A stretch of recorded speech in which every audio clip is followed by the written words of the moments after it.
Hey moms, I'm gonna do my best to keep this really brief, but I wanted to talk to y'all about when your kids aren't really acting like themselves.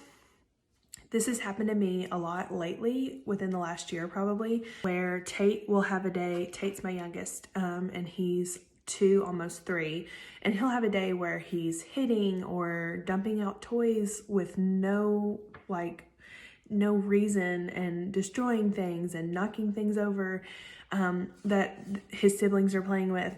So that's what he does when he starts acting not like himself and a little bit like a terror.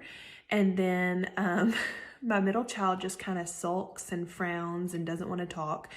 And my oldest child just does things that like don't make sense for him, you know, like he's very smart and sometimes he just does things and I'm like, why'd you do that? You know?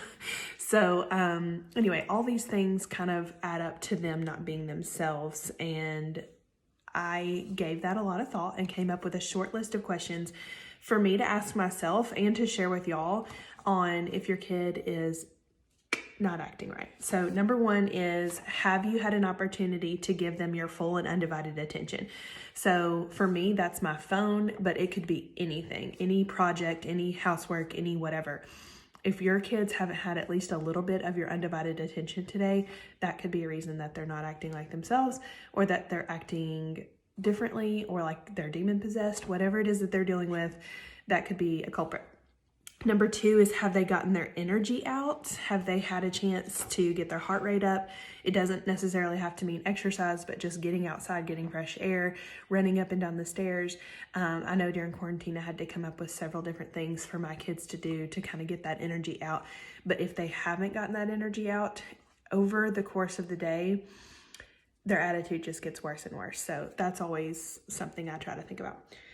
Screen time, I hate to even bring it up, and every time I talk about it, it makes me feel a little bit guilty because I know how much screen time they should or should not be getting, and I almost always go over the limit. I try to make sure they're watching things that are good for them and not something that's bothering them mentally or too advanced for their brains or something like that, but too much TV is just not good for your health, and that goes for adults too, but anyway, you get it.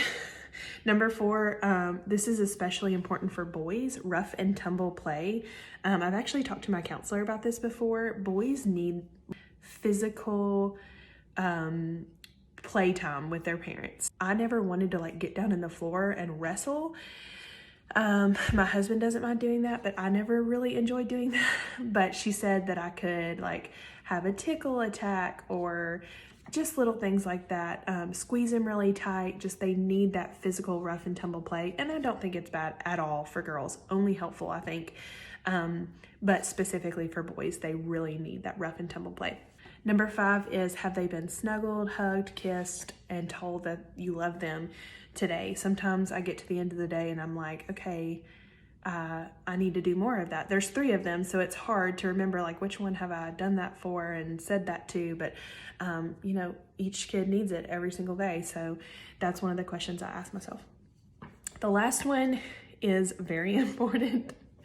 I'm sure the kids would say the most important, but sometimes when they are just acting a little bit rotten, I offer them a snack because sometimes kids get hungry and they can't really identify that that's what's making them feel so miserable, and we all know what it means to be hangry. So sometimes I ask myself, like, when was the last time they had a snack, and should that be the first thing we try? So anyway, that's my list of questions that I try to ask myself when my kids aren't acting like themselves.